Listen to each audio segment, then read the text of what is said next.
winning. La la la la la la la la la la. They tried to slap that look right off my face, but I'm still grinning. And the money ain't run out yet, so I do believe I'm winning. For all the mess I was, them and will be continuing. The fun is only beginning. La la la la la la la la la la. La la la la la la la la la la. La la la la la la la la la.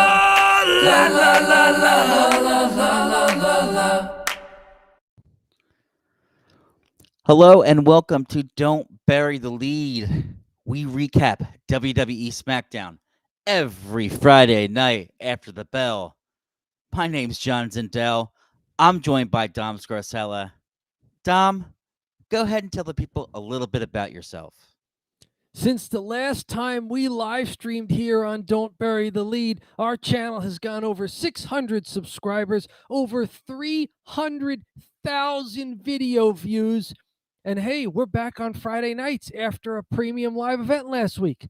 So without further ado, John, don't bury the lead. What's our top story from SmackDown for May 31st? Dom, we don't ever bury the lead. And the lead is the main event. AJ Styles comes out, and it appears that he is about to retire as he's going on and on about retirement and going through, which is, I would say, a stereotypical monologue for retirement speeches. Cody Rhodes comes out, and Cody wants to say a word with him, and they seem to exchange some pleasantries, and Cody's holding up his arms, and it's a swerve because Cody then gets attacked by AJ Styles, gets a really nasty Styles clash off of the stairs, really nasty. And it looks like AJ Styles and Cody Rhodes are set for a rematch here. Dom, what do you think of this main event? I like this for a number of reasons. Number one, while Cody Rhodes is holding up AJ Styles' arms and they're going to each side of the arena and bowing, I'm just silently going, Pele kick him. Pele kick him. Come on, AJ, just flip over and Pele kick him. You could do it. And he sort of does that, he big old lariat there, big old clothesline. This is maybe what AJ Styles needs if he's really finishing up his career. Maybe he goes out with one big feud, and this is really what Cody Rhodes needs. He needs maybe a feud with a real rival who can not only bring out the best of him, but bring out the baby face who's not, as I said in a previous live stream, Barney the dinosaur. That line got over. Right. People were commenting they like that Barney the dinosaur in comparison. Yes. I don't want Barney the dinosaur as the champion. This is, I think, what Cody needs. He needs to be in a program with a guy who's clearly a heel and clearly getting that heat from the crowd, but in a way where Cody can be the confident, stand up with your back straight and your shoulders square kind of baby face, rather than the guy who's trying to, ingratiate himself to everybody. Yeah, I like this. I like where this is going. Yeah, I think that it'd be nice too if it built a little bit of a storyline, because they felt like Logan was kind of random, and the match was good. It was just sort of a random match, but this has some legs to it. I think from the previous match that was good in France, and then I would definitely see this again. Kudos to AJ Styles, because I was like, is he really retiring? But I've seen wrestlers like retire like this. But the last two I've seen were Edge did this, and then he ended up not retiring, and Daniel Bryan and Bryan Danielson returned at AEW. But I thought, okay, why does he have new theme music if he's retiring? That was like my first hint that I was like, this might not be the best. This might not be him retiring. And then the second thing was when I just like this whole transaction. Oh, this whole exchange between him and the crowd, Yeah. where he talks about how he went to his son's graduation. His son graduated high school, and he went to the graduation party. And then, he's like, maybe instead of being phenomenal in the ring, I could be a phenomenal father. And the Yep. crowd boos. Boo! As he says he wants to be a good father and not wrestle anymore. But then the other reason I thought it was great is because why is he have to be a good father? His son's graduated high school. Like, he's 18. That's it. He can't go back and be a phenomenal father now. It's just like, I don't know. Maybe he's got other kids. It seemed like almost he was begging for sympathy. Was that your first clue that he's not retiring?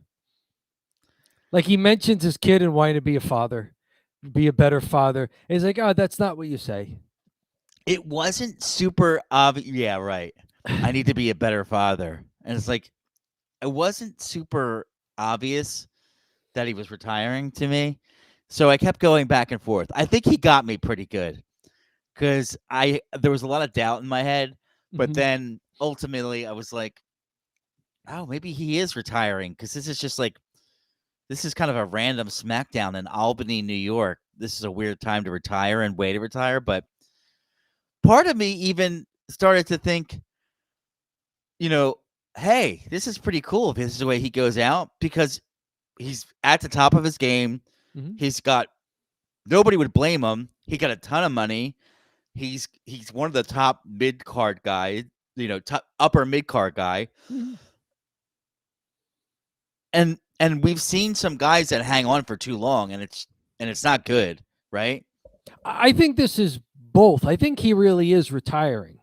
I think he's on the way out. We've done stories in Cheap Heat before about him saying, he's getting up there in age, and for his style of wrestling, unless he wants to be Sting and just go through tables, in his later years, he's probably got to hang it up earlier than other guys because of the way he likes to wrestle, the way he likes to work. So I think he is moving towards retirement. I think it's on his horizon. He may not have an exact date, but I think he sees it and he's moving in that direction, which is fine. But I think this is to set up that he wants at least one more good feud out of this. And I like the feud that he's in here. He did this with LA Knight, where they had kind of a long simmering feud and they had a couple of really great matches. And I think it was good for both wrestlers. And I think if he's doing that again with Cody Rhodes, that's fantastic. That's, well, should I say, that's phenomenal. Right. Right. This is what each guy could use. I mean, if AJ wants to go out as a heel, because he's talked about, they asked him, if The Rock comes back, would you want to wrestle him? And AJ has said, only if The Rock turns babyface, I want to be the heel. So if AJ wants to kind of go out as heel AJ, he prefers to work that way. This is it. This could be him building to, the crescendo of his career. The not even the crescendo, kind of really the end of it. Whether it's the high point, you could argue with it a career his long where his high point is. But this would be a great feud, and if it does take him into retirement, that's fantastic. I do want to mention one thing that we'll do a callback to it later, but with the WWE working with TNA now, and we've seen this at a couple of Royal Rumbles where they will bring TNA talent in for their Royal Rumbles. There is a rumor that AJ Styles will appear at, I think it's the 20th anniversary of Slammiversary, TNA's Slammiversary coming up. Oh, wow. And it would be, again, phenomenal if AJ Styles showed up at that pay-per-view.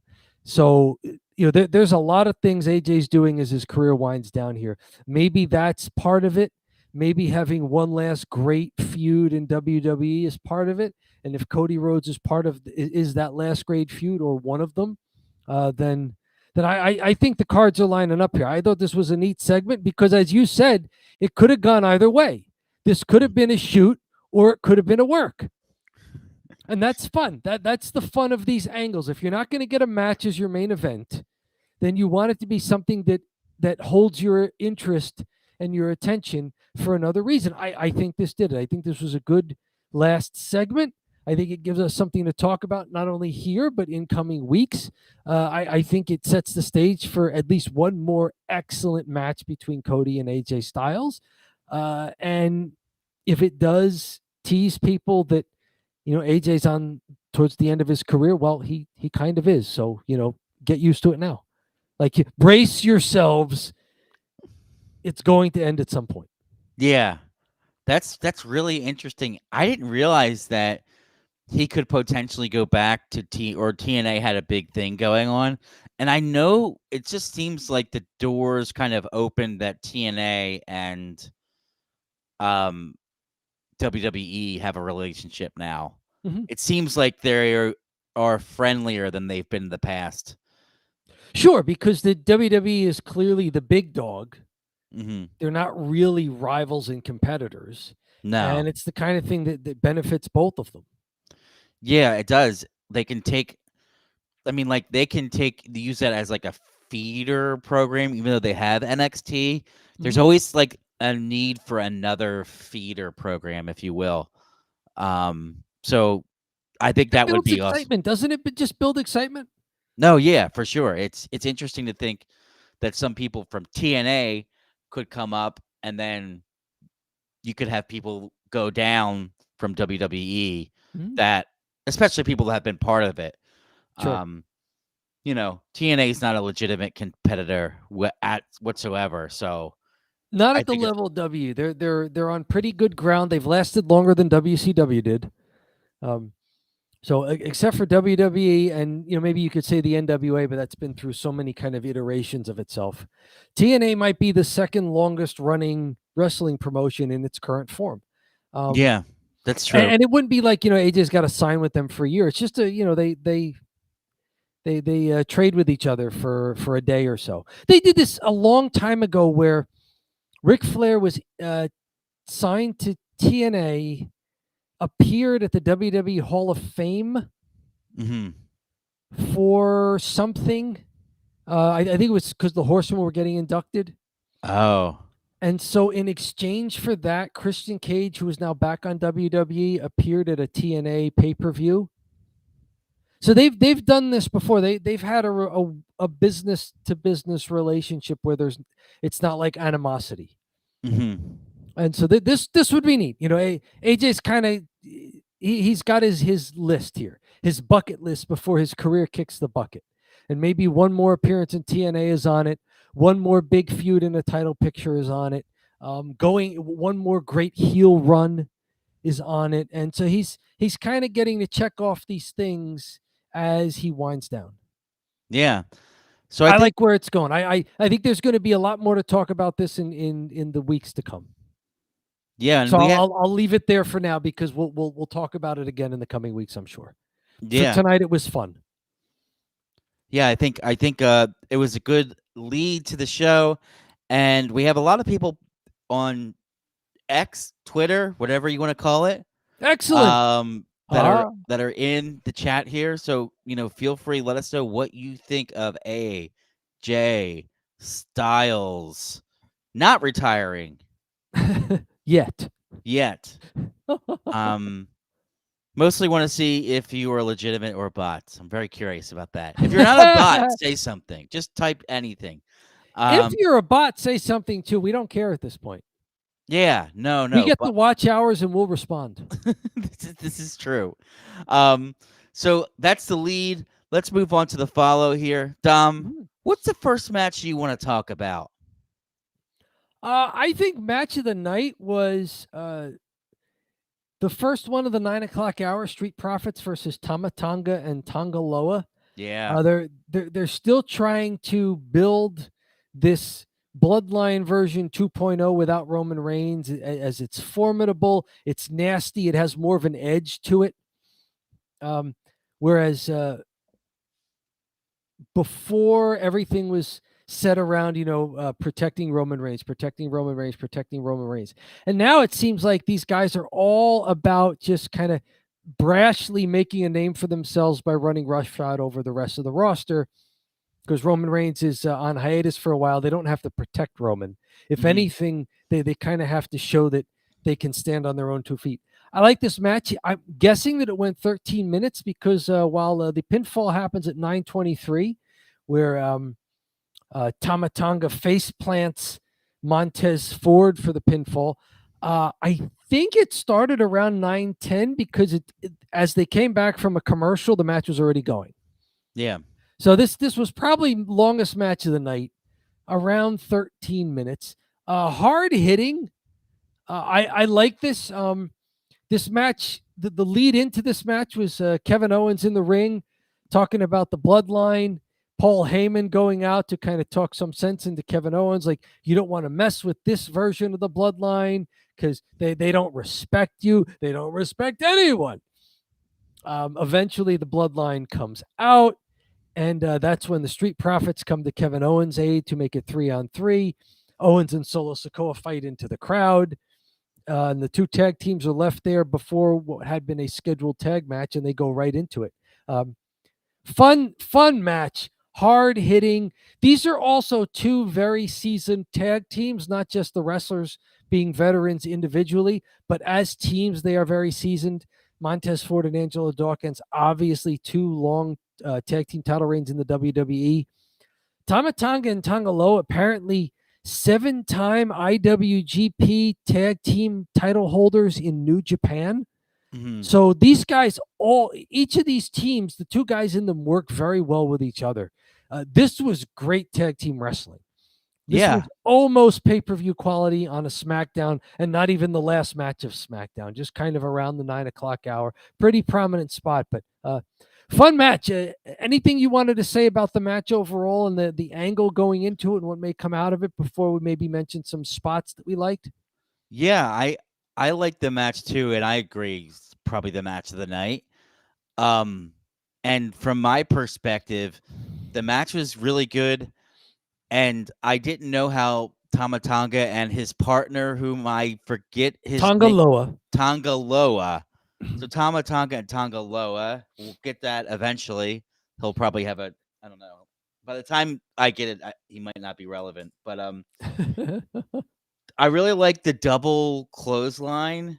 Like, basically, one of the Street Profits was on his knees, and Tama Tonga, who looked really impressive, he went and just did like a clothesline right off the ropes again, and then clothesline, like sits him back up and hits him with like double clothesline. Just kind of like stiff, hard hitting stuff. Really, really get that Japanese vibe, the strong style from them, where they are just sort of laying it in, right?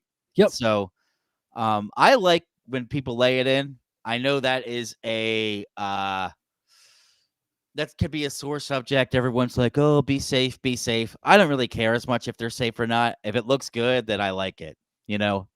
I'm not a big, oh, it's not technically sound and they're being unsafe, and I'm not a fantasy booker. I'm just a fan. So I want to see some violence. So I like when they're rough with each other. Sometimes strong style can be safer than a lot of the gymnastic stuff. I mean, a good stiff clothesline, I mean, that's fairly safe. You were an indie wrestler. I mean, that's a fairly safe move. Yeah. Right. I mean, especially like a stiff clothesline versus a weak clothesline that looks like crap and the guy's going to bump anyway. I mean, what's the difference to the guy taking the move? I mean, it's a good stiff clothesline. It looks good. It's a good point. It's not like the high flying stuff that can go really awry, like Edge, or I should say Adam Copeland, the rated R superstar. He had who we may talk about. That's a little spoiler for Cheap Heat, maybe. It is a bit of a spoiler, but a spoiler for Cheap Heat. I enjoyed the double team on the outside where who is it? Let's see. I think it was Angelo Dawkins who got Irish whipped on the floor into a flying clothesline off of the steps. So that was a neat little thing to go to the first commercial. I like the blockbuster from the Street Profits on Tonga Loa that Tama Tonga had to break up just barely there at the end before the third count. I enjoy that. I like the finish where Montez Ford didn't see the blind tag. He hits a top turn splash onto Tonga Loa and bounces off him sort of up to his feet, where Tama Tonga runs in and face plants him for the pinfall. Angelo Dawkins wasn't able to get back in the ring to break it up quickly enough. So I like that there was a lot of good timing stuff between all four guys or two guys double teaming one opponent. This was fun. I don't have a lot else to say about the match. Both teams looked really good. All four individual wrestlers looked really good. It furthers the storylines. What do you think of the Street Profits and Kevin Owens kind of having each other's back here while Bobby Lashley nurses what seems to be a real injury? They want to keep the Street Profits relevant. Do you think it hurts them to have them with, say, Kevin Owens, or like it was on last week's SmackDown that we didn't cover because it was right before the Premium Live event with LA Knight in a 6-man tag? Is it good to keep like putting the Street Profits into maybe these 6-man, very short-lived tandems while they wait for Bobby Lashley? Yeah, I don't know. To be honest with you, from my end, like the Street Profits just tonight, based off of their match, they're really good. Yeah. And I feel like I haven't seen them wrestle, just the two of them, for a bit here. And I saw them wrestle, and I was like, damn, this is a good match. And it's really because the Street Profits are so good. Yep.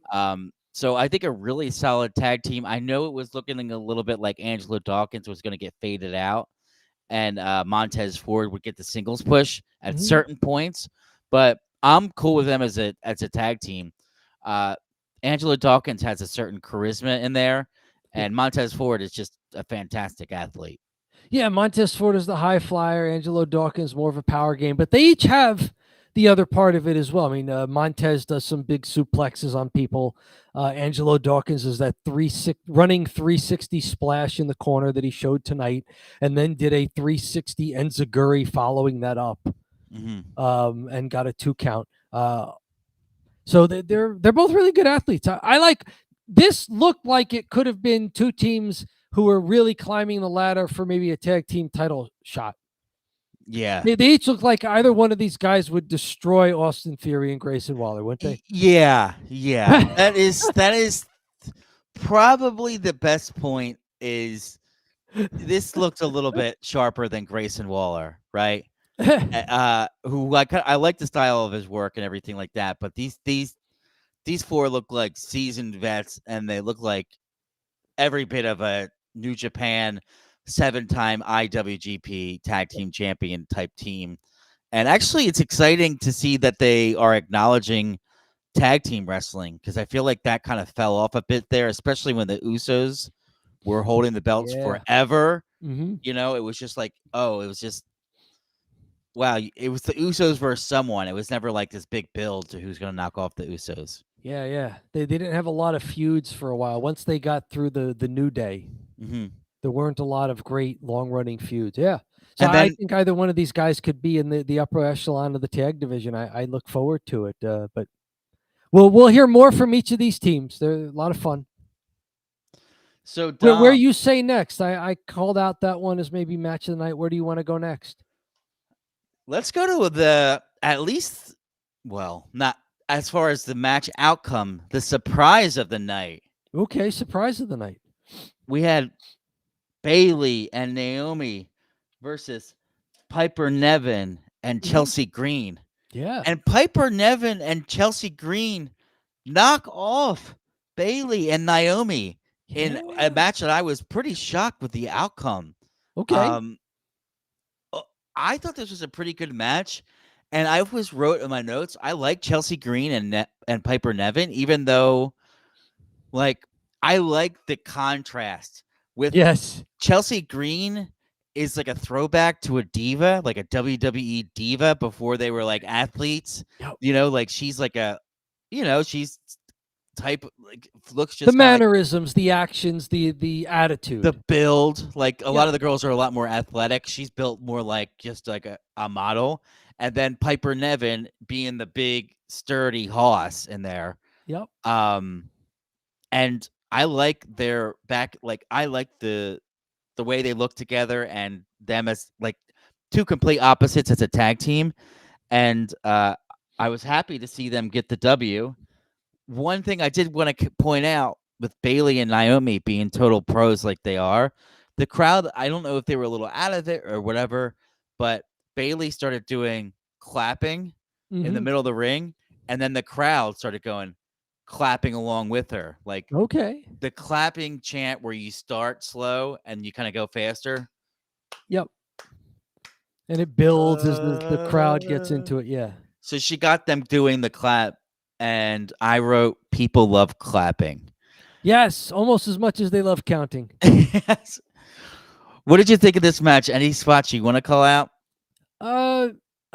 Another pretty good match here. Chelsea Green and Piper Niven. This is an example of the WWE creative pivoting very well. This is one of the real bright spots. It had been Chelsea Green and Sonya Deville as a tag team, and I think they had the tag team titles even briefly, and they were the Karens.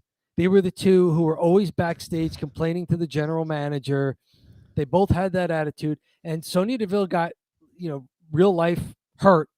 I think it was a big knee injury or something. She's been out for a long time, and they didn't know what to do. And it was just one day Piper Niven kind of walked over and said, like, "I'm your tag team partner now." And Chelsea Green was like, "Okay," and it's really worked. You're right. It's the contrast, not only visual but some of the style. Chelsea Green's a fantastic athlete, but she's not going to pick people up and throw them around the ring.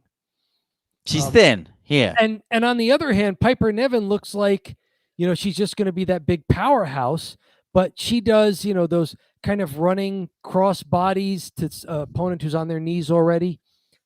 She did the running senton to break up a pinfall that Naomi had on Chelsea Green tonight, and then rolled Chelsea on top of Naomi, and that's how the match ended. She also does quicker things like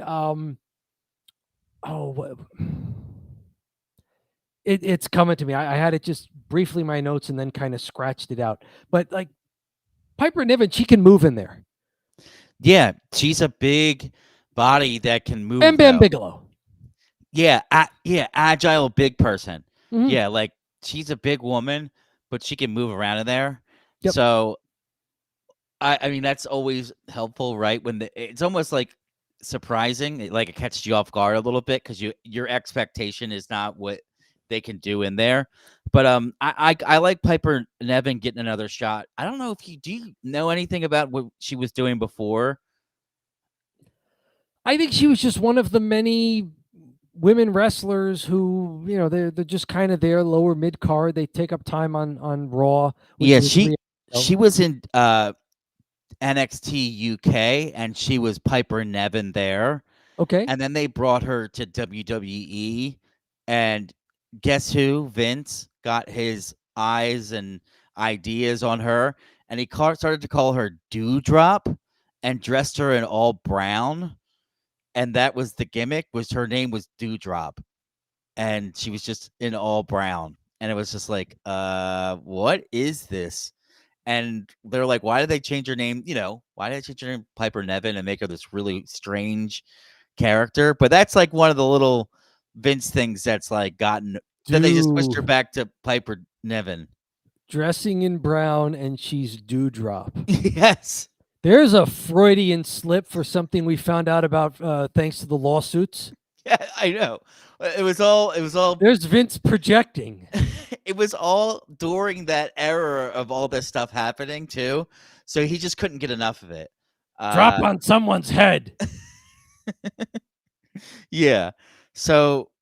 Oh boy. Okay. That was Vince's weird idea, and it was like one of those gimmicks too, where you're like, oh, Piper Niven, like she's, from the UK, Piper, whatever, that kind of makes sense. And then why switch to Dewdrop? And like nobody was really like laughing either. It was like, this is strange. So It's the kind of gimmick you give somebody who's not getting over and has no real ability on their own. So the gimmick has to be the thing that people remember rather than, the wrestler. Yeah. I remember it, and I was very confused by it. And You now, remember it, but not fondly. not finally, yes, I was You very remember it as something to mock. You were laughing at them, not with them. right. It was not a laugh with; it was laughing at, and very odd gimmick. So that's my dewdrop rant. There you go. And it's good to see her get a win tonight on SmackDown and hang in there. And nobody would have blamed her for saying, "Get me out of this company," when they named her Dewdrop. But she hung in there and earned her stripes and earned a big win tonight. And now not only her tag team getting the win here, but she may be in a program with Bailey, it looks like, because SummerSlam is 2.5 months away. So they got to do something with Bailey for 2.5 months, unless she's going to be the new Roman Reigns, where she could do nothing for 2.5 months. So if they want Bailey to do something before the Nia Jax SummerSlam big confrontation, this could be it. Piper Niven. So we haven't seen a lot of Bailey recently. That'll be good to see her back in a singles matchup. And we were talking before about guys who work stiff. Naomi is one of those people who works the opposite of stiff, it seems. Yeah. Like she did the drop kick in the corner where she didn't quite reach Chelsea Green. She did, I think, a kick in the corner where she didn't quite reach her opponent. I did notice that, where she whiffed to a point where it was like, Yeah, maybe we don't want to have the roving camera be too close and zooming in on this. Maybe that's the stuff that with the new camera angles they have to get used to. Yeah. Because there definitely is that one camera on the floor, which I kind of like, actually, where they just it's good TV. It's where they walk it back and forth slowly rather than all the cuts. You can kind of focus in on what's happening. Because I think, the old style is just like cut, cut, cut, cut, cut, cut. You know, it's like every 2.5 seconds it's a cut, So, and it's different. But yeah, so that is Bailey and Naomi, and not bad. This match went 8 minutes. They gave him enough time to get the point across. Bailey had been ambushed by Piper Niven earlier as she came out to address Nia Jax at the beginning of the show. Nia was given her Queen of the Ring crown. She called out Bailey, who obliged by coming out, and that's when Piper Niven and Chelsea Green kind of beat her down. And that's what set up this tag match here. So they're also playing up that Bailey was kind of beaten down and had a bad left shoulder from the attack earlier. That's why Bailey wasn't able to get in the ring and maybe break up that last pinfall. So building to a feud. And it's weird because there's a lot of premium live events coming up in rapid succession. Clash at the Castle is 3 weeks after what we just saw in Saudi Arabia, King and Queen of the Ring. I think it's 4 weeks after that is going to be something. Maybe that's the Bash in Berlin. And what is it? 4 weeks after that might be SummerSlam in August. So they're rapid fire pay-per-view premium live events this time of year. So they need something to sell these big events and get people to watch them. There's a lot of people like us who'd watch them anyway. But they want to have a big old main event that makes it worth it. Yeah, especially for that region they're headed into. They deserve it. I'll have to say, we've been speaking highly of Nia Jax. We have a short video about how good we've liked her, and it does look like it'll probably be Bailey and Nia Jax face off the conversation tonight. Who knows? Maybe there's more to it, but maybe that's SummerSlam. That is. That's the Queen of the Ring gets to call a match for SummerSlam. Yeah. And so Nia called out Bailey for SummerSlam. So before we go to the other two matches and any other backstage stuff, let's go to Nia, since it's kind of related to this.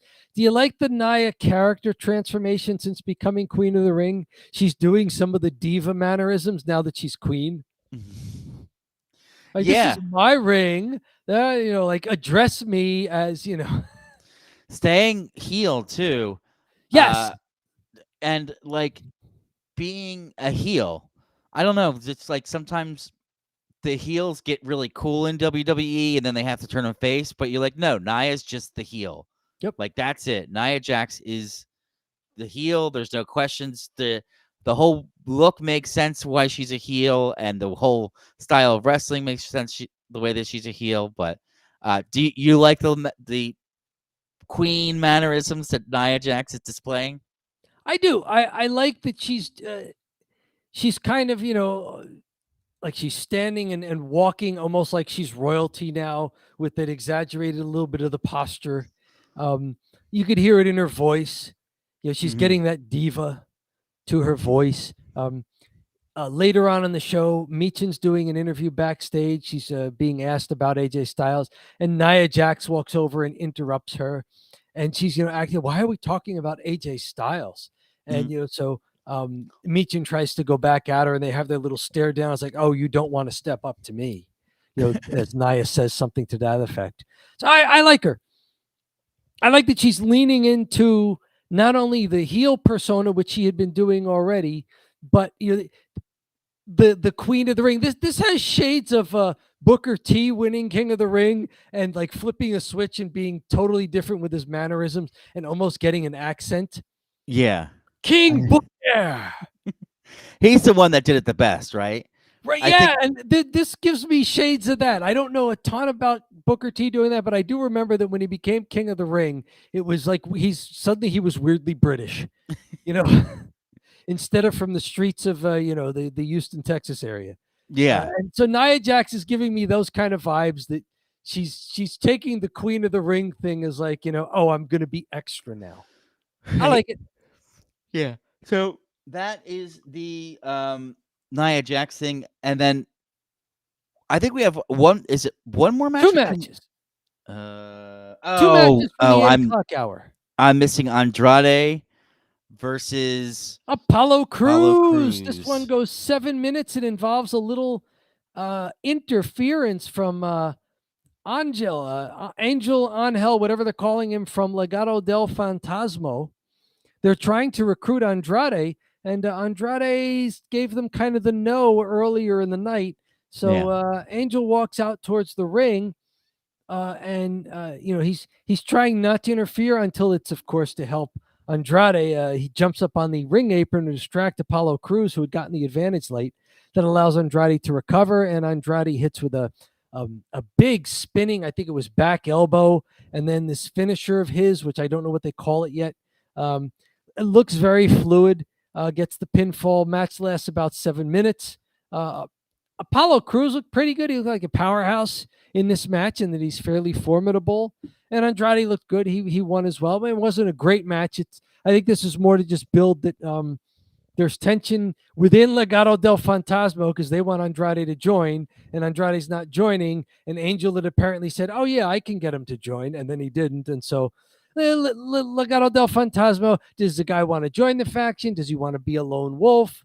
What's it going to be? How's it going to go?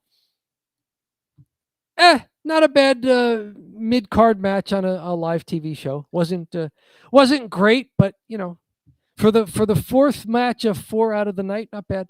Yeah, Apollo Crews is a guy that I didn't even realize was still in WWE. Okay. Yeah. So I was like, oh, Apollo Crews. I forgot about him. Do you remember him fondly from anything? Had he been a bigger deal at some point? He was pretty big coming out of NXT, and it looked like he could be a guy. But he stayed on the roster, it seems like, for a very long time, which is fine, right? Mm-hmm. He's not like I think, he might be toward the tail end of whatever his career was, but you kind of need guys like that on the roster that don't necessarily get a ton of screen time, TV time, but maybe he does like house shows and stuff like that. When he's needed, he's there. Right. And so last match, which was actually the first match of the show. Yeah. Tommaso Ciampa versus Austin Theory. And apparently if Ciampa won, maybe DIY would get a tag team title shot. I don't know. That seemed kind of be what they were hinting at was a stipulation. And Ciampa winds up winning it. let the people know about this match, Tom. I'll be right back.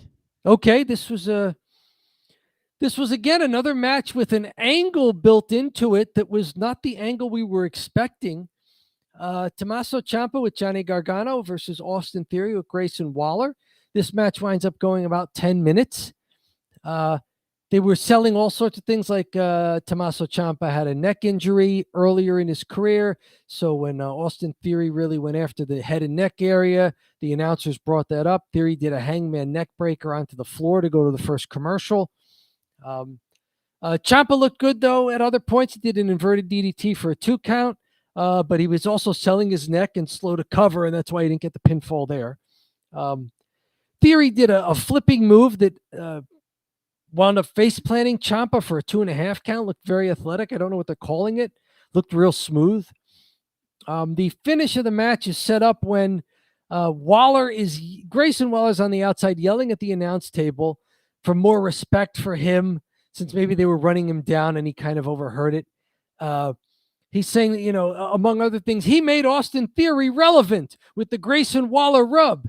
And they play up that Austin Theory kind of overhears that as he's near the ropes on that side of the ring. So as Waller's kind of yelling out to, as Theory's yelling back out to Waller saying, "What did you say? What was that?" Grayson Waller jumps up on the ring apron to try and smooth things over, explain himself. By that time, Tommaso Ciampa has recovered, knocks Theory into Waller, and then rolls up Austin Theory for the pinfall. Match lasts about 10 minutes. 8:18 to around 8:28, bell to bell. This looks like the next feud for the tag titles, DIY versus Austin Theory and Grayson Waller. Again, we thought we saw 2 other tag teams that are better than either of these 2 teams later on in this show. But it should be a decently matched, evenly matched contest between Ciampa and Gargano versus Theory and Waller whenever this comes to fruition. Not a terrible match, pretty cool for the opener, and of course there are other angles built into this that will play out. Is there a rift between Austin Theory and Grayson Waller now? And do you want to see them break up, or do you want to see this A-Town Down Under have some more legs, especially while they still have the belt? I think if Grayson Waller has a shot, it's as a face, not a heel. So maybe it's not a bad idea to try to get Austin Theory as a heel versus Grayson Waller as a face. Okay. It almost looked like they were going the opposite. Like Grayson Waller's still the arrogant prick, and Austin Theory's the guy who had his feelings hurt. Which is going to be, I mean, maybe there's more potential there for Austin Theory as a face. But yeah, I think Grayson Waller, if he has a shot, is got to be a face. Because just from his reaction in Australia and the way he was acting in Australia, and just the whole gimmick, he's just not very believable as a heel, and it might be better positioned as a face. Honestly, he's believable as an annoying person, but I don't know if that's good enough. He's very quick-witted, has excellent timing.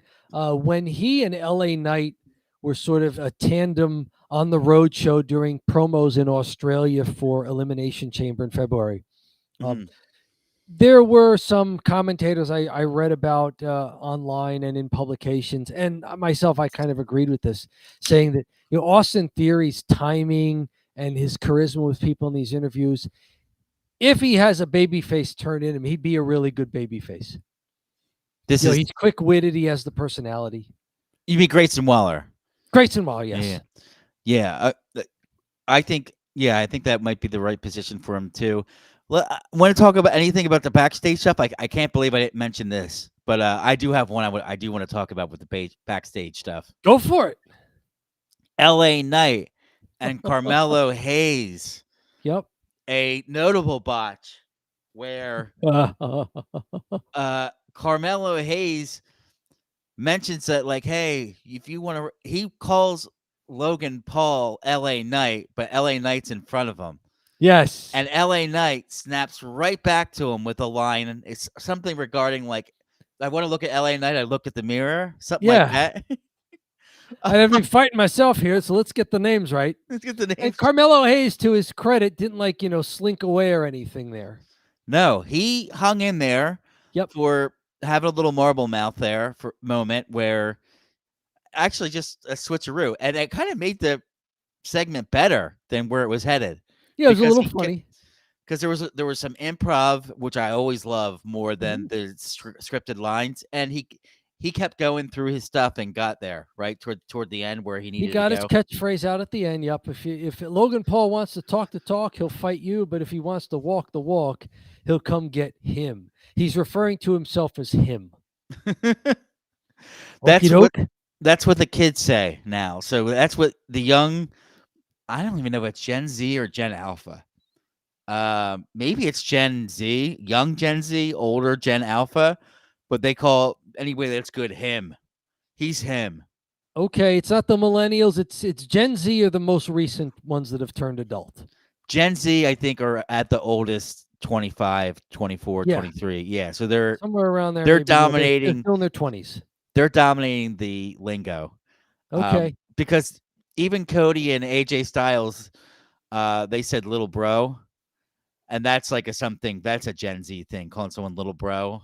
That's like insulting.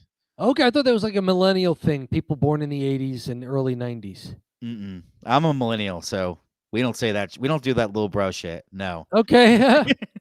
We don't do little bro, and we don't do him. No. Okay, that's there you Gen go. I am at the young end of Generation X. So I don't you're do almost any of a millennial. I don't do any of this crap. Yeah, you don't know. Yeah, you're no. You're not. You're not doing. That was fun. This comes out of LA Knight going into Nick Aldis's office and asking, first it brings up AJ Styles. Is it true that AJ Styles is going to retire? And he says, all right, well, I got another name I want to talk about, Logan Paul. And then the two of them sit down and the camera goes away. And then LA Knight comes out again, and then, he gets asked about Logan Paul. You have brought this up months ago. They are watching Don't Bury the Lead up there in Stamford, up there in WWE headquarters. They are watching Don't Bury the Lead. You brought this up months ago that you thought maybe LA Knight would be a great guy to have go after Logan Paul for the U.S. Championship. This is true. They're watching. Now that you see it happening, what say you? Maybe gloat a little there. Do a little divas for us, like you're king of the ring here on the podcast, John. Well, I got some news for you. They're doing the right thing because it's the thing I said to do. I know that they for some reason don't foresee LA Knight as their big champ, not just yet. Although I would make an argument that he should be and could be. But maybe what they're thinking is the U.S. title right now, I feel like it's got some gravitas to it because it is a title that I care about when usually it's a throwaway title. So I hate to say it. Kudos, give the Devils credit. Logan Paul making that title relevant, and I'd like to see it around LA Knight's waist. Okay, so this may be going in the right direction, and if we're going to fantasy book it, you do want to see LA Knight have his first title in the WWE be the U.S. title, perhaps knocking off Logan Paul. That could be a ton of fun. Maybe that builds to SummerSlam, or do you think they do it beforehand at one of the European events? Good question. Probably whatever Logan Paul's schedule is like. Right? It's whatever works best for him. Maybe it could be SummerSlam, but there's got to be some value to one of these pay-per-views, right? So why not have the U.S. title get flipped in one of them? You can't just keep having like throwaway matches for all these pay-per-views. Well, let's fantasy book then. Clash at the Castle looks like it's going to be headlined by Damian Priest versus Drew McIntyre for the World Heavyweight Championship. That makes sense. That's a great match. It's a big world title, and it's Drew McIntyre in the great United Kingdom. Bash in Berlin is going to have to be something with Gunther. Yeah. So, but I guess they're saving his big title match for SummerSlam, since that's the stipulation for being King of the Ring. So I wonder what that'll be for Bash at Berlin in July. I But wonder who's over in Germany and what that style is going to be like. yeah, like how else would you fill out some of these international cards, maybe for the home crowd? For the home crowd, and like Puerto Rico had its own vibe, right? Mhm. But then I felt like France and the UK in general, you could have probably they had similar crowds, right? Well, France had the craziest crowd. And there were And no French wrestlers, so they were just getting a WWE show. yeah, but they were cheering for the faces and booing the heels though. They were still doing that. I don't know, but when they went to Puerto Rico, they went crazy for Io Sky, and they Yep. were booing Bianca Belair out of the building. Yeah, that made no sense at the time. Yeah. So I do wonder what it'll be like. They've got to get on the road to SummerSlam is a little longer than the road to WrestleMania. Although this may be a kind of a test run for what WrestleMania is going to become. They've announced that in future years WrestleMania will move to the end of April rather than the beginning of April or very end of March, which means that they may try and squeeze another premium live event in between the Royal Rumble and WrestleMania, rather than just have Elimination Chamber there. So this, what do you do when you've got two premium live events to fill before your big one? Yeah. So this is the road to SummerSlam. We'll see if they have enough to make premium live events really at that premium level, rather than just looking like Raw on a Saturday. Yeah, I know. Sometimes it just looks like Raw on a Saturday. So Dom, I'm gonna tell you what here. I think that's everything, unless you want to talk more about the Bloodline and what led it to their backstage thing. I think we got everything here.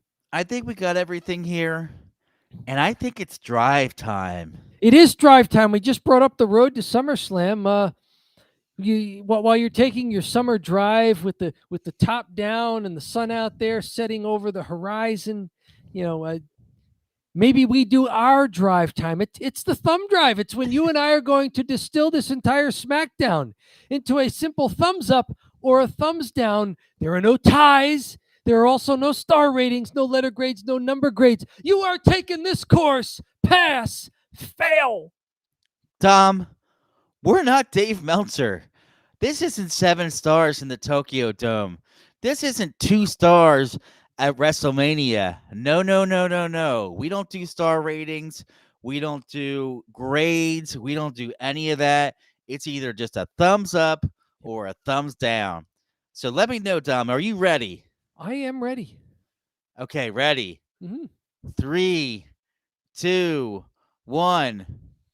Oh, 2 thumbs up. Yep. Why did you give this show a thumbs up, Dom? Solid show coming out of a premium live event. Cody Rhodes, the big champ, was only on it for a little while in a suit, but he was part of a good angle, and I like where that angle's going. We got 4 matches, none of which were bad. I'm enjoying the production quality of the show that you've brought up before. Yeah. Including some of those changes with how they shoot the matches themselves with the non-hard cameras, the movable cameras. So this is not a bad 2-hour TV show. Nothing really exceptional, but I mean, I was watching for 2 hours and nothing was bad. I was very close to a thumbs down. Okay, very why? Close to a thumbs down. Okay, I was just kind of bored. Okay, by what? Specifically, so the matches weren't really jumping off at the screen at me, but then I like the Angelo Dawkins, the Street Profits tag team match with the new Bloodline. I like that a lot. And then the main event is really what brought me to the thumbs up, because I was seriously thinking, wow, is he retiring or not? I have to watch this. And he kept tricking me. And then I was happy when he didn't retire and smashed Cody Rhodes' face into the canvas or into the the floor with the Mm-hmm. Styles Clash. So the thumbs up is basically for AJ Styles. Great job. He still got it then. Yeah, he still got it. AJ Styles carried it to It's a thumbs up in this final segment. Okay, Tom. very good. It's not the "Thank you, AJ" chant. It's the "He still got it." Yes. You know, that's the WWE chant we're going for. What was your chant of the night? What was your chant of the night tonight? Oh, we got a comment here. The man with 3 H's. Ah, Greetings, that's gentlemen. even better than Triple H. Greetings, gentlemen. I know there were weak spots tonight, but I hope you enjoyed the show and my booking overall. Cheers. Well, thank you, the man with 3 H's. You know, I'll tell you what, we're really happy with the work you're doing. And it's just a pleasure to have you on the show. And I got some news for you. We both gave a thumbs up to it. So, man with 3 H's, you know, Hunter, we know who you are. Appreciate you jumping on the show here, and We what knew an you honor. were watching. We knew you were watching. We knew it. We knew it. We knew it. They're watching. Don't bury the lead. We knew it. And let me While just you're say, there, Triple H, subscribe, like, so you get our notifications. and I know it's going to be very important for you when you go back to the, you know, when you're in creative, you're kind of trying to figure everything out. Then you can have our show. I have reciprocated by liking and subscribing. Oh, thank you, the man with 3 H's. This is incredible. I'm not worthy. This is fantastic. It's the man with 3 H's era here on Don't Bury the Lead. We are not worthy of your presence here, man with 3 H's. This is incredible. Best username and online gimmick I've seen, I think, in on YouTube in a while. Fantastic. Yeah, we said at the beginning of the show, we passed 600 subscribers and 300,000 video views, working our way towards 3,000 watch hours. So if you've got some time, wherever you're watching us on the live stream, the mother load of content is over on the YouTube channel. That's where we're able to not only put these live streams, but also store them in the archive, and also the great edited clips that John makes somewhere in the 3 to maybe 10-minute range. Also the shorts that are under 60 seconds. Those are all on YouTube. Go through all of our content. Tell us what you like. Tell us what you don't like, where you think we should improve. And, we will get the message. Right? We can take feedback here. We are like pro wrestlers. We have to be able to understand the crowd as we're working. And so speaking of which, it's time to work the crowd in a segment that we like to call Cheap Heat. Cheap Heat. So in Cheap Heat here, we talk about the WWE, AEW, and all other things that are happening here within. Wait, we got one more message. Also, people don't watch all Elite W promotion or whatever it's called. Cheers. Stick to Heinz ketchup. Don't try that off-brand stuff. Oh, he's always marketing. I love it. I love it. He's always putting in a plug for the show. That's fantastic. We also might have to get rid of this segment. I don't know. To be honest with you, we'll do some work on it next week, but we have some stuff set up for this segment right now, so we're going to stick with it. But the man with 3 H's, that is very much understood from our end. Dom, sorry. Who's on the screen right now? This is comingsoon.net. That is Becky Lynch. We don't know if she has re-signed with the WWE. Rumor was she was supposed to take some time off after WrestleMania because she had a new book out and was supposed to go on a book tour. Seth Rollins, her real-life husband, was also taking time off to recuperate from some injuries. But then Rhea Ripley got hurt, and they sort of needed Becky for a couple of months longer. Now her contract is set to expire June 1st. That's tomorrow as we record this evening. And they're wondering, what is she going to be up to here? She has been a little cryptic. She's kind of walking away and saying "to be continued" as she posted on her Instagram here. She's had a great extended run here in the title picture, including winning the Women's World Championship before dropping it to Liv Morgan. Mm-hmm. What say you about Becky Lynch here? She may just need some time off. It sounds like she had some time off coming to her, and she was just a little late taking it. I don't know how much I would read into her contract expiring. I think she's going to re-up. She still has plenty of gas left in the tank in her career. She's been wrestling pretty good, pretty well in this last few times we've seen her. Do you think Becky is really entertaining offers from other promotions, like perhaps the one that the man with the 3 H's alluded to? Or do you think that this is just paperwork that they're allowing to leak into the public? Well, I'll tell you what. I think there is the possibility that she could potentially go to AEW, but I don't see how it would happen. The only way I would see it would happen is if Seth's contract ran out, her contract ran out, and they gave her and him a boatload of money. They gave her the Godfather offer, right? Yeah, and the offer you can't refuse. Don't put that past Tony because he has thrown some serious cash at people. You know, there aren't many people that leave AEW that are on top right now. Notice that, but there are people that are leaving WWE that are pretty high up the card.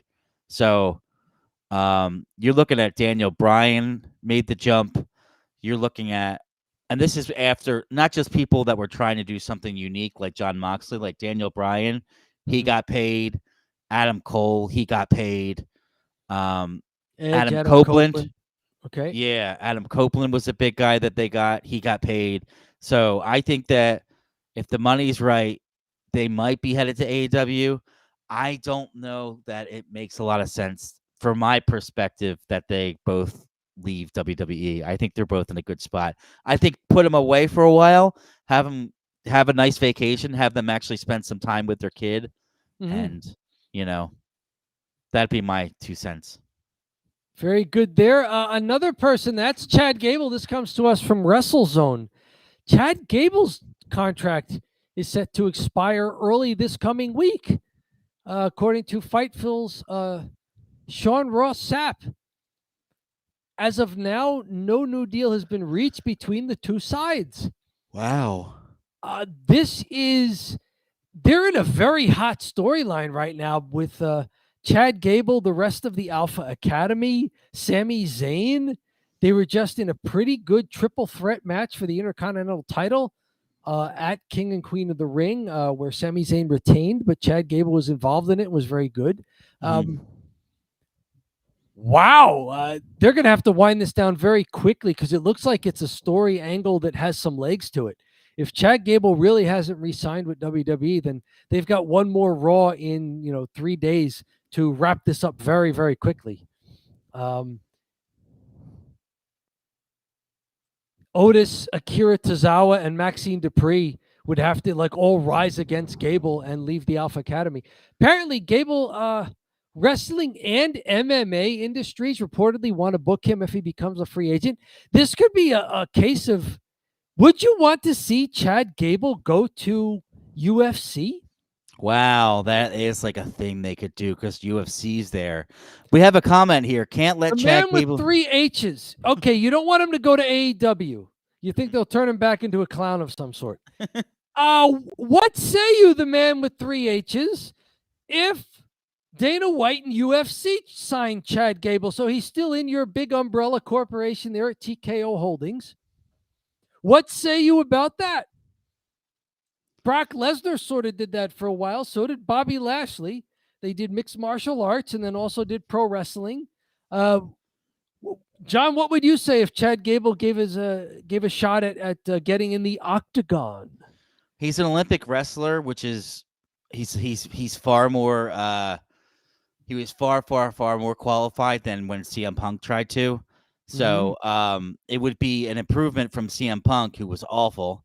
But Brock Lesnar did it, but Brock was, I would say, a more established athlete at the time when he did it. Chad's kind of getting up there in age. I wonder if Chad Gable, he'd have to train for a few years, right? He'd have to stop pro wrestling and train for a few years and see what see what he could do. You think it would take him years rather than maybe 6 months, 3 to 6 months? Yeah, he looks like he only knows how to physical wrestle. shape. He only knows how to wrestle, and he hasn't wrestled competitively in years. He'll have to learn how to fight. He'll have to learn more striking. Yeah. Okay. Wrestling's a giant part of it, and it's a great thing to have down for a foundational standpoint, but he'll have to train in a certain way. But also, the man with 3 H's, here. It's all one family now. There we go. MMA is a whole different game. I know he's got the background, but can you imagine him against wrestlers like Islam Makhachev or Dustin Poirier? Okay, no chance if he's in that kind of a heavyweight division. Yeah. Where do you think he would fit? I mean, what is he, around 210 to 220? Is that heavyweight or is that like light heavyweight? Yeah, I don't know what weight class. He might have to cut down. He definitely would cut and probably get down. He is an Olympic wrestler, but he did it years ago. The man with 3 H's. The real question is, are you going to sign this guy or what? That's what we want to know. Because I think if you're on here, maybe you can't reveal that on a YouTube live stream, a Twitter live stream, Twitch, and wherever else we are this evening. But if he does say it, then we can have proof that we talked to Triple H, and we can make a video about it. And we could say, coming straight from the man with 3 H's. 3 H's. I'd like to see Chad Gable back in WWE. He's fantastic. Yeah, me too. I like him. Very good. Let's talk about maybe some departures and an injury. Let's go to AEW. You were talking about Adam Copeland here, the former Edge. Apparently fractured his lower leg doing this. Oh. He was able to finish the match. He won it, but he's now on crutches. He's a little older than maybe he should be for doing something like this. Did you watch this? Double or Nothing live. Did you see this? Were you wondering why he was doing this at all? I watched this and was scared when he was at the top of the ropes. I mean, when you see him get up here, right? There's definitely an aspect of it where you're like, oh no, he's so old. And you could kind of just see the resolve in his face when he's up there. And he's just like, oh, he looks like timid, Like, well, I climbed all the way up here. I have to do it. And the second I saw him jump off the top of the cage and he was straight up and down, I thought, what is he doing? And all I could think, Dom, to be honest with you, I thought he knew some unique way to take the bump that I hadn't realized. Little did I know, he just completely botched it. I mean, what you'd want to do is like the elbow drop. You extend your body, you land onto the opponent, and you drag your knee up against the ground. But the opponent's on a table here. Yeah. He also doesn't want to go through the barbed wire that he's laid across his opponent. He braces himself, feet against the mat, as he gives just enough impact to his opponent on the table to break the table. I think that's exactly what the spot is supposed to be. Yeah. And then you can argue, well, then why are you doing that spot? The man with 3 H's. Oh no, he's so old. That's how I felt. Looks like Cope almost aborted the jump midair. I looked like he was scared. I'd be scared too. In which case, like, why are you even doing it? Like, do something different. Right. But I don't know, man. This is, and maybe the man with 3 H's can come back in here. This is the kind of stuff that AEW seems to enjoy doing. And this is the kind of stuff that WWE does not do, almost because WWE, it's risk reward, right? Mm-hmm. There is so little reward for the WWE doing stuff like this. Yeah. And there's so much risk. But for AEW, maybe there's a lot more reward involved, since they're supposed to be more of the renegade of the big two. Though I saw an interesting thing. And we're So- just playing this over and over again from AEW's account on X. They'll probably flag our video and make us take it down. Sorry, whatever. I think the one thing, Dom, is I saw like different elbow drops from different situations, and I've seen this be successful, but the guy is standing and he catches the guy as he's coming down, so he doesn't hit the barbed wire. Then that's just crazy dumb. Why do the barbed wire then? If he does the barbed wire, he doesn't break his leg. Just to go straight up and straight down like that and land on your leg. I'm sure he wasn't intending to break his leg, and it seems to be maybe a fracture that's contained inside the boot here. And I'm just going to pop this up. AEW should be AFW, All Furniture Wrestling. Hey, I mean, if it works, they use a lot of furniture. And the man with 3 H's, you are a little biased. You have a good one here. We expect him to be. They should have at least gimmicked the barbed wire with blunt edges so that the performers wouldn't have to think twice before going for risky moves. Okay, yeah, because on TV, we can't tell whether the barbed wire actually has barbs or if it just has little raised dimples. Well, so they could have done that. The man with 3 H's is the expert. He's Absolutely, won the title. He's head of creative at the biggest wrestling company in the world. Right. And he's watching Don't Bury the Lead. Let's keep going here. What is this? WrestleZone for the next 3. This is Mark Henry. This is Jake Hager, who was Jack Swagger in the WWE. This is Arn Anderson. All 3 of them, apparently their contracts are up with AEW. Mark Henry will not resign, says he's not leaving pro wrestling, though, so we don't know where he's going. Jack Hager reportedly no longer with All Elite Wrestling, according to Cassidy Haynes of Bodyslam.net. Contract expired, making him a free agent. He was Jack Swagger in the WWE. Arn Anderson also departing AEW when his contract expires tonight, May 31st. He brought this up on his own podcast, the Arn Show, maybe focusing on the career of his son, Brock Anderson here. Of these 3 guys, were any of them major on-screen performers recently, since you are far more familiar with AEW than I am? And if so, are you going to miss any of these guys? Lightning round. Mark Henry, Jake Hager, Arn Anderson. Maybe we could start with Arn Anderson. Why did he leave? Okay. His contract expires, and that was that. Does he have any? Contract expires. It seems like he this business does not owe me anything. I owe it everything. I've been very fortunate to work with AEW and Tony Khan for the last 4 years under contract. Just want to thank everybody. The limited time I have left, I want to spend with Brock, because I think Brock has aptitude and attitude. I think he will be a big player for somebody, and I've just got to get him some experience. So family business move here. Yeah. Maybe Brock Anderson wasn't going to get a big shot with AEW just quite yet. So Arn's got plenty of earnings over the year. Yeah. No, I think, that makes sense that he would leave, because they didn't re-sign his son. Which actually might be kind of a mistake, but I'm sure Brock will get picked up by NXT, and then you'll have Arn over there. You may see Arn Anderson on NXT at some point.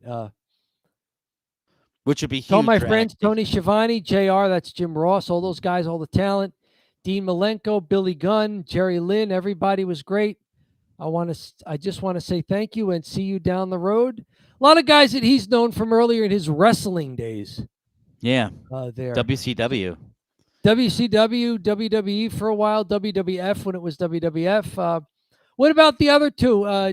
Jake Hager, Jack Swagger. Do you remember him from AEW or WWE days? Was he a big deal in AEW? Mark Henry, what was he doing in AEW? So maybe we'll go lightning round with Mark Henry. Okay. And Mark Henry was not doing much of anything. I think occasionally he would announce, but on AEW Rampage, he would be like, all right, it's time for the main event. And he's backstage. And that's all he really did over and over and over and over. So he wasn't doing too much. Pretty good work if you can get it. Every Friday night, you just say, actually, it was Wednesday nights after their Dynamite show. They would tape a show. So I don't know that he was doing too much. Yeah, he was an on-air personality and coach. Coach, commentator. Yeah, so he was a utility guy there. Okay. And how about Jake Hager? He looks like the closest of these three to an actual still professional wrestler. Was he doing much in AEW?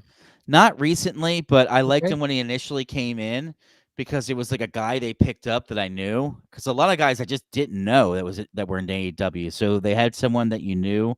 And first ever episode of AEW Dynamite, he debuted in the closing moments of it. Yeah, and he was in Chris Jericho's faction, his first one, the Inner Circle. That was it. That was the good one, the Inner Circle. Then there was other ones he's created that haven't been so good, but the Inner Circle was really good. Drew McIntyre apparently made fun of him recently. So there we go for an old promo in which apparently the former Jack Swagger was not doing too well on the mic. Oh, well, he was always good. I liked him in the Inner Circle. And I also thought it was interesting that he wrestled MMA, or he was in MMA fighting while he was in AEW and won a match. Fantastic. Yeah, but not the UFC. So I like Jack Hager, and I don't think, I don't think that he's going to be too missed. The man with 3 H's has got some opinions. If you don't mind, I'm going to bring them up. He said, I'll get on the phone with Arn. Need to bring back Cody's entrance with the entire Nightmare family with Brandy, Arn, and the dog. Okay. Hey, that'll help. Some inside wrestling for you. And then this one is actually what I was alluding to. Hager go back to Bellator or get back in the MMA game. A lot of money in MMA now with the Saudis buying PFL. Oh, I didn't think about that. The Saudis buying PFL. Okay. Wow. So if you think Jake Hager still has the athletic prowess in there, yeah, he's got options. It's good that these guys have options if they want it. So moving on, we mentioned AJ Styles perhaps making an appearance in TNA. Jordynne Grace was the surprise at NXT this past week. She's going to be fighting Roxy for the NXT title at this upcoming NXT. This was apparently Roxy did not want to be told. Must be the best wrestler on TNA, or the hottest wrestler, I'd say. Well, she's got the belt. Yeah, I'd say men's or women's. So, Knockouts champion Jordynne Grace appearing tonight and at Battleground next Sunday, and will not be the only WWE and TNA collaboration in the days ahead, coming to us from WrestleOps on X. The belief is that there will be some sort of NXT representation on future TNA events and programming as well. Some of this coming from PW Insider. That's really cool. So they'll share guys and gals. Very good. You have more exposure, more paydays, more excitement, more buzz, more social media hits. Yep. Right? We like this stuff. If Jordynne Grace wrestles in NXT, I might actually be interested in it. I'd be more interested in watching it because of her excellent performance against the Royal Rumble. Hey, did you hear that? The man with 3 H's. This is apparently a good move. You're getting the endorsement from Don't Bury the Lead here. All right, on to ownership. We've talked about Tony Khan in passing here. He was on the Rich Eisen show here, where He talked about his on-screen angle that he took place in recently, where he was spike pile drive by the Young Bucks, was in a neck brace. He's apparently auctioning off the neck brace for charity. Rich Eisen asked him if he could, signing it for charity there and auctioning it off. So he brought the neck brace, he signed it, and then he offered to buy it for $100,000 and leave it there. So he basically donated the prop. Instead of having them auction it off, he just gave him $100,000 to keep it on the show. Who gave him $100,000? Rich? No, Tony did. Oh, okay. Tony said, Tony was like, you don't have to auction it. I'll give you $100,000 just to keep it on your show. Oh, that's a good promotion. Yeah, that's like what a neat little gesture there. Yeah. This was from the Rich Eisen show, also calling out the TBS network there, where a lot of AEW programming takes place. So a good gesture here by Tony Khan. What have you thought of him going out to do media appearances after being an on-screen part of his wrestling promotion and not just the guy who says hello to everybody before the show? At first, I liked the idea here of having Tony Khan do these pressers. It was a little awkward when he talked about him having the moves done to him, because I don't think he was selling it kayfabe enough. He was just kind of chuckling a little bit about all the injuries, and like everybody's kind of chuckling along, which I don't like. I like it if you're going to have that kind of stuff. It should be like he should be really, really pissed at them, right? He's got to be a better worker on these interviews. He's got to work the interviews if he's going to be a pro wrestler or if he wants to get in the game, right? But as far as a guy that talks about the company, I think he does an excellent job whenever you talk to him, because he's like polite. He's really well spoken. He takes on most of the questions that they'll ask within reason. Sometimes he just says, no, I can't answer anything about that at the moment. But he has done a lot of, he seems like a guy that's done a lot of press training, and now he's gotten a lot of reps. And I think he does a lot to help out the company when people are watching him. You're talking to he's just a smart guy. Okay. And now to a former owner who did a lot to help the company by leaving. Vince McMahon, this comes to us from Deadline. His rape and sex trafficking case was paused because he's officially under DOJ investigation, the Department of Justice. And apparently the attorney for Janelle Grant, who filed the suit against him, the former employee, they were saying, okay, we will step aside for this, and not the Cody Rhodes stepping aside for the Rock thing, where they're secretly pissed off. Apparently they are satisfied to step aside. Maybe they think it bolsters their case if the DOJ investigates McMahon. Unfortunately, investigating McMahon means they also have to investigate the WWE. Yeah. Because this is in his capacity as CEO, chairman of the board, whatever else he was, at the largest shareholder, guy in charge of things at WWE. So it's not good for the WWE, not good for TKO Holdings. But hey, he's in the news again, Vince McMahon. It's definitely not good for Vince either. Not good. No, of course this is not good for Vince. Because he can't just pay off this. This is not going to be a situation where he could pay off a huge dollar amount. I don't imagine he'd be able to just pay a fine. Yeah. So with the DOJ, I'm sure at first, when I first read it, I was like, oh, she's going to hold off on the lawsuit. Wow, it looks like Vince kind of won that one. And then I read the rest of it, like, oh boy, wait a second. She's stepping aside so the DOJ can get a piece of Vince. It's just a pause. And it may bolster her case. I mean, if the DOJ uncovers things that she was not able to in her suit, which probably is a civil suit, I'm guessing, then this could only help her. That's crazy. What if he does were time you or surprised something? to hear this, that Vince is now under Department of Justice investigation? You know, Dom, with this entire thing, I'm not surprised with anything anymore because I never thought Vince McMahon would ever have to step down from his own company. But here we are. You know, he got kicked off the board by his own family. Then once he got kicked off the board, he weaseled way back in and sold the company. And then when he sold the company, he's like, "Oh, I'll be the executive chairman," and they just got rid of him right away. So And then this started up, and they were like, you have bosses now. yeah, right. And we think you should step aside and start selling stock. Yeah. Crazy. And he did. Which isn't the worst thing. I mean, at his age, is it really that bad a thing that you now have $100 million liquid?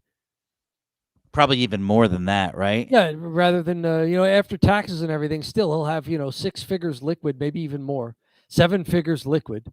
But, Yeah. of course, there's always possible jail. Right. And one more owner, the owner of TNA, of NWA. I'm sorry about that.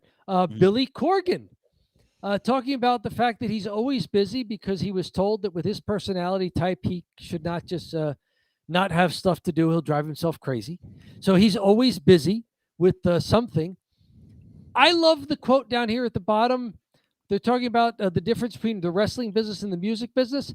Wrestling honesty. So wrestling is honest, is in its artifice. And music's dishonesty is in its pretense that it's not artifice. Mm-hmm. Pro wrestling is real. Music is fake. And that's the short. Harkening back to one of our great early shorts here, the first season we were doing Don't Bury the Lead.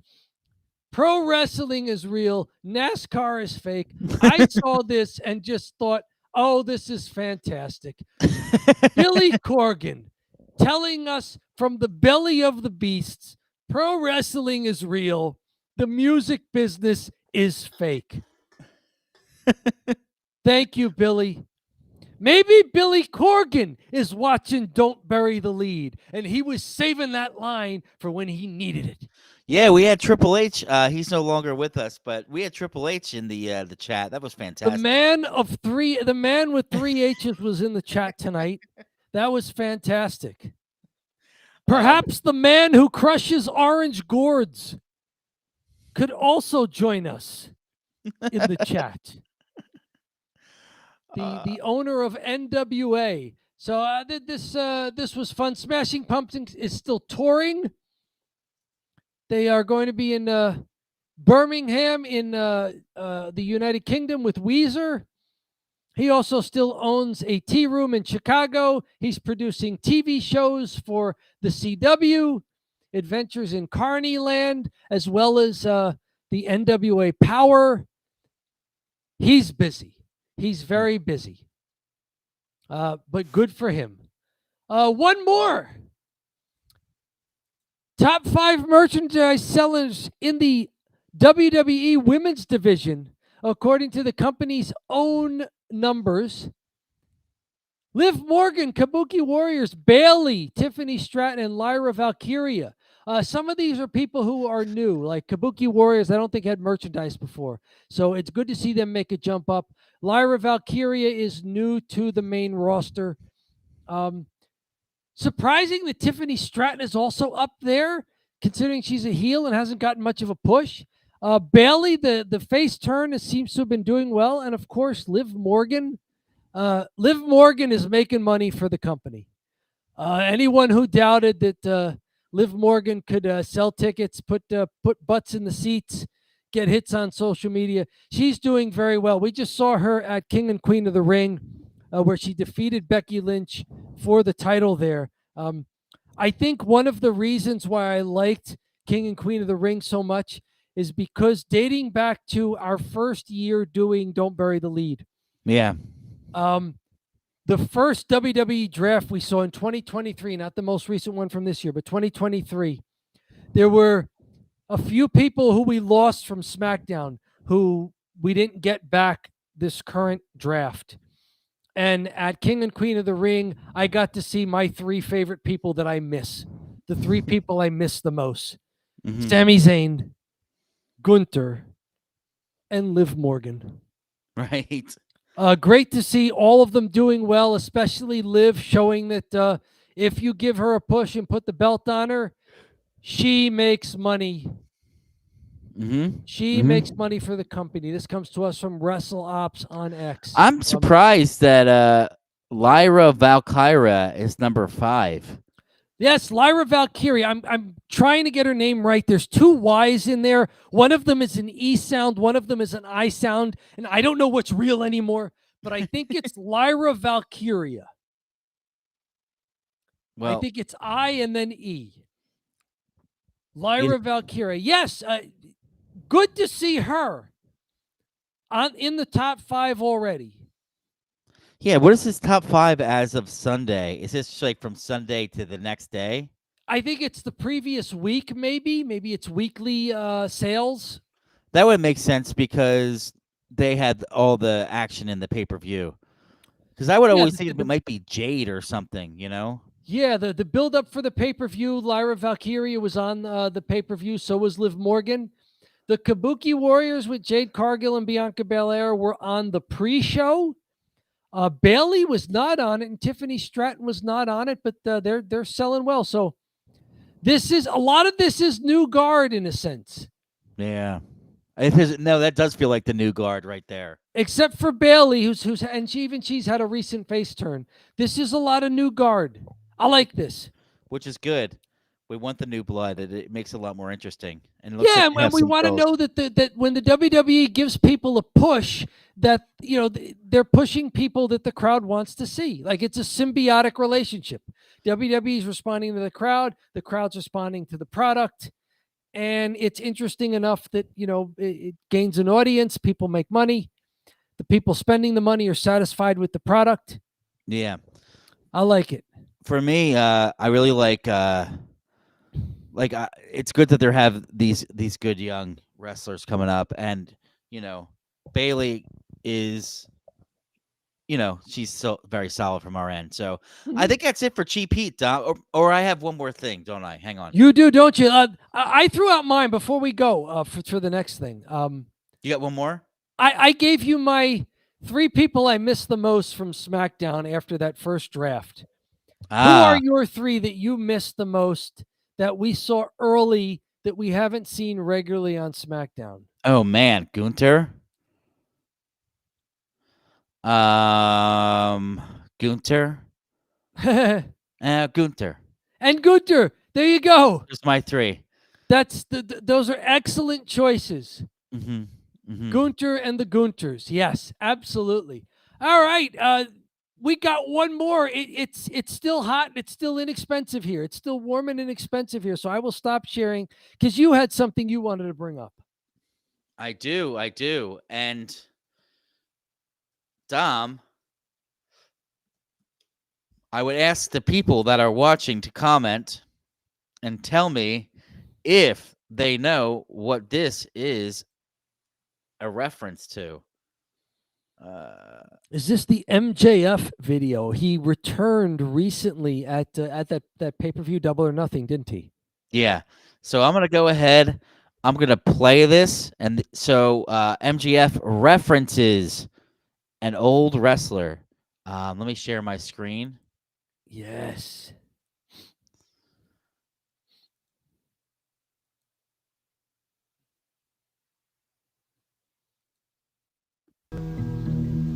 Oh no, internet. It's failed me. I hear it. This was a tight shot on a tattoo on the back of his right leg. All right, let's do it. So, yes, this is a... Call me the...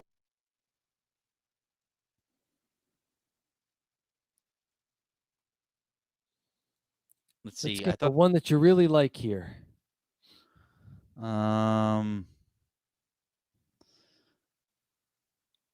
Here, this must be it. Technical difficulties. This was Hang with about us. 8 minutes in. This was about 8 minutes in. He came out. He surprised Adam Cole at the pay-per-view. Beat him up pretty good after teasing that they were bet on yourself AEW. He's staying with AEW. So I think what I wanted to bring up was, do we know, or do you know who this is a reference to? I did not. I did not catch the Zoom reference there. I know. I was trying to figure out who the bet on yourself reference may have been, if that was a wrestler who was famous for that, but I couldn't find that. I know that he said, okay, it's a dead wrestler, cameraman Zoom. And I was like, that sounds like the Iron Sheik. Just because he's like broken English, cameraman Zoom. And lo and behold, it was the Iron Sheik. And I'm going to play his promo right now. So I'm going to share my screen again. All right. Let's watch this promo here. Is it on to Iron Sheik now? It is not yet onto Iron Sheik. It's a still frame of the back of MJF's leg there with the tattoo. Bet on yourself, AEW. I'm going to show you this. Stop sharing you. We'll go back to this. You need to jump tabs? No. This is a very professional show, Dom. So I'll just share best promos. Here we go. The man with 3 H's is going to call us any day now to do production and direction. Iran, he is Sheikh Here he is. Khosrow Vasari, the Iron Sheik. Anybody that knows wrestling knows that it's synonymous with the Iron Sheik. Welcome back to the beautiful South Florida area here in Miami. Thank you very much, Jin-Min, intelligent American, intelligent Miami City, all American wrestling city. People like you always tell the Mean Sheik, welcome to the Miami. Now, all of the sons, young punk American, come to the WWF, toughest, roughest area in the world, and he beat bunch of American, and he makes a name for himself. Exactly. You know who I'm talking about, I know, right? exactly. Exactly. Now, Miami, all intelligent American, Italian, my Banzan, Iranian, all Jewish people, intelligent Jew like yourself, they know about the Iron Sheik. They know who's the Iron Sheik. They have the from John F. Kennedy Airport to the Los Angeles, California, they know who's the Iron Sheik. Now, Corporal Kirshner. Forever. Last time you was lucky that Blonde was your partner. Danny Spivey. Exactly. This time just you and I. Precisely. Exactly. You better get ready because Sheik born ready. Cameraman, zoom. Zoom it. Thank you. Miami's Night Center, Monday, April 28th. Cameraman zoom. So that is hilarious. If you watch that again and pay attention closely, you can hear the cameraman crack. He corpses and starts laughing. Mean Gene corpses and laughs, who I guess he would from time to time. But when he called him an intelligent Jew like you, Mean Gene, he thought that was great. Here's my feedback for this promo. He doesn't speak great English, right? The Iron Sheik, but he's just a character with a lot of emotion, and you get it, right? You get it. He's just gonna beat the hell out of the other guy, and he's messing up all the English words. He's mixing things up, but he doesn't speak English. But he's still a good promo. He doesn't have the grammar down. Yes, but he's got the idea, right? Mm-hmm. I want to bring up something here, and maybe I'm stepping too far out of pro wrestling for this. MJF returns to AEW and goes out of his way to call out to those in the know the Iron Sheik. MJF, who is been openly Jewish, calling out favorably someone who for years was not only Iranian ethnically and from that area, but was billed as an Iranian, and they leaned into his ethnicity for the Iron Sheik's whole career. Is this MJF making a statement about getting along in the Middle East and some of these ethnic wars that are going on? Because he's a bright guy, and I wouldn't put it past him to sneak something like that into the subtext of a promo. Maybe it is a little hint and a nod and a wink to that kind of stuff. Or he just says, "Hey, I like the Iron Sheik," and he likes the intelligent Jew line, and yeah, it's not like the Sheik ever hated Jews, so he was pretty Americanized, quite frankly. The Iron Sheik. Yeah, he just hated Americans. He had nothing against your ethnicity or your lineage or your religion. He just, he hated the Hulk Hogan. No, the jabroni. Yeah, he hates the jabroni Hulk Hogan because he's a jobber. Yeah, I don't know. It could have been. That's interesting. I might look that up and see if there's any theories like that being batted around, or I just make a video about it, and we see what kind of. There should be a fun comment section. Oh wow! You think the Cody one was bad? If I start to allude to MJF being a Palestinian sympathizer. Not even a Palestinian sympathizer, just calling out favorably someone known to be an Iranian. Mm-hmm. Mm-hmm. Just sort of with all the hostilities going on between many different political factions in the Middle East at the moment. Yeah, they're all brawling. This, it's it almost looks like AEW or WWE or some other pro wrestling promotion is booking the Middle East, and like JR said, everybody's got to get their shit in. Right. Unfortunately, it's not a workover in the Middle East; it's a shoot, and thousands, tens of thousands of people are dying for no reason. And maybe we'll give. I'll throw that out there and say that MJF, as smart and as aware of his surroundings and of pop culture and of the world as he is, may have been trying to make a peacekeeping gesture there by referencing an Iron Sheik old promo. It'd be interesting that that's what he's doing. MJF, Maxwell Jacob Friedman.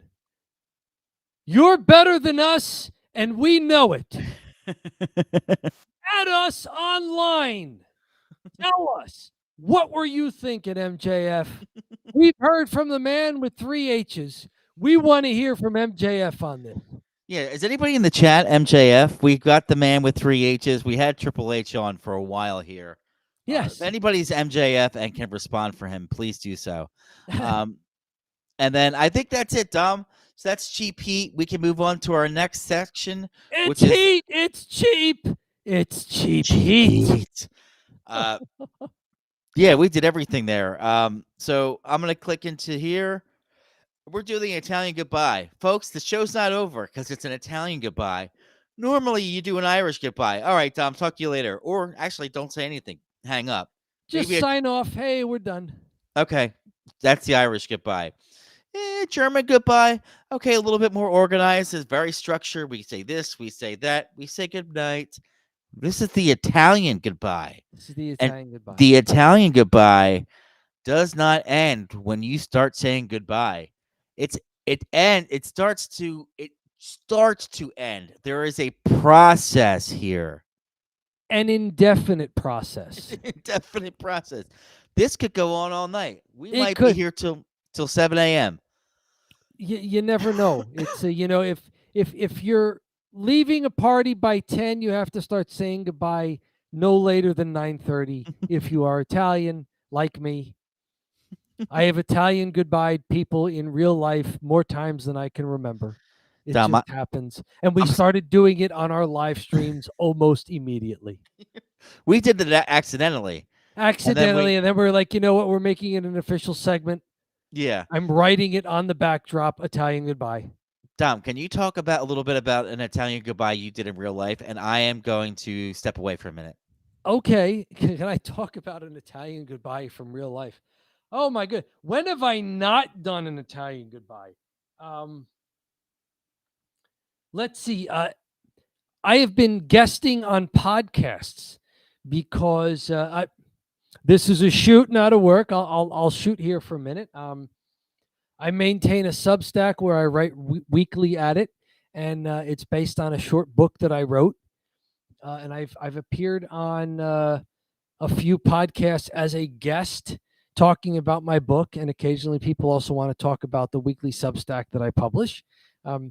If you want to search for it, it's called Good Neighbor, Bad Citizen. You could search for that on Amazon for the book, barnesandnoble.com for the book, lulu.com for the book. You could search on Substack for the book. But whenever I am on a podcast, I have to concentrate on not Italian goodbying them, because eventually they want to say, oh, well, that's it. This has been a great talk. Great interview. Great having you here. Is there anything else you'd like to say? And it has at times taken me like 10 minutes. Because they've basically thrown the ball in my court, and I'm Italian goodbying them.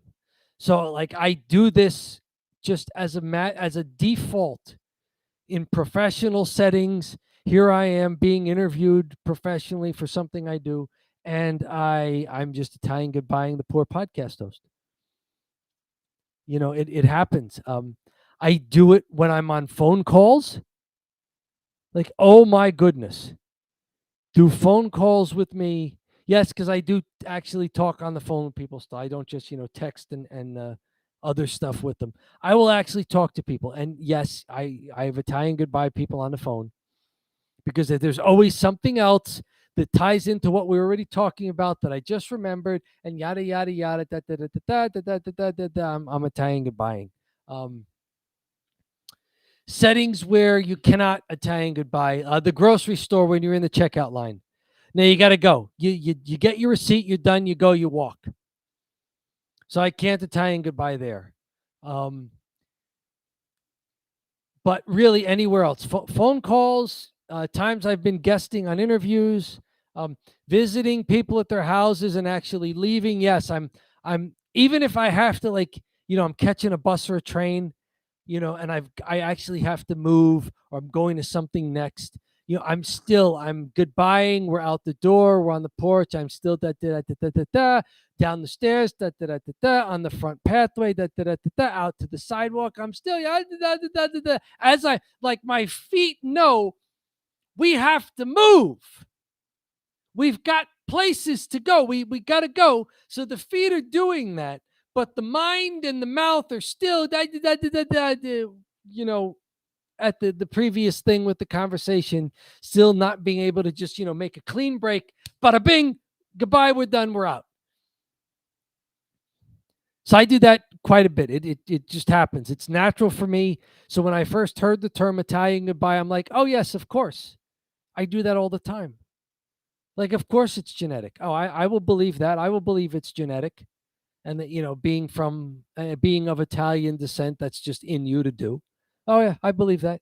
Of course. It's just what we do. It's tough saying goodbye. It's you had a good time, you enjoyed it, and the mind is still racing. The mind is still working. You're energized by being with the people whose company you enjoy. It's not just that, you enjoy it for a little bit, but, it kind of energizes you. I'm sort of in the middle between introvert and extrovert. I'm not really an extrovert, although I can play one on TV. And I've been a musician and a performer and a public speaker before. So I understand how to engage people. So I can fake being an extrovert, but, I'm not generally energized and drawn to just being around people in large crowds. But if I'm doing something where I'm engaged already, then I'm in no hurry to get rid of it and stop it. and it turns into the Italian goodbye.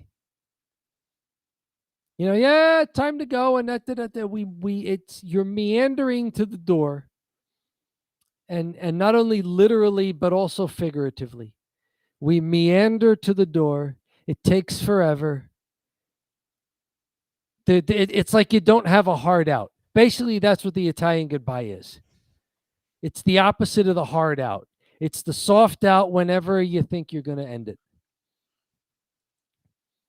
And then there are just reintroductions, like, you know, suddenly John pops back in here on the screen. Yeah, and then the conversation just kind of keeps going here. Yeah, were you perhaps synergizing there, or melding minds there, conversing with the third man in the booth there? No, I was checking on with Liz with something. So Okay. no, I was checking in with Liz. She's out with her friends, and I wanted to see there was some stuff that happened, so I wanted to figure it out. Okay. I do have a theory. Or I should say this. I don't know about your MJF theory. Mhm. Only because I know he's part of Robert Kraft's movement that is like, it's called like they have the blue squares, and they wear these Okay. blue squares. It's like Stop Jewish Hate. Okay. Which let's look up. And See, we're going back to a reference at the end of Cheap Heat. Mhm. Like the show was supposed to be over. But no, wait, one more thing. Right, no more thing.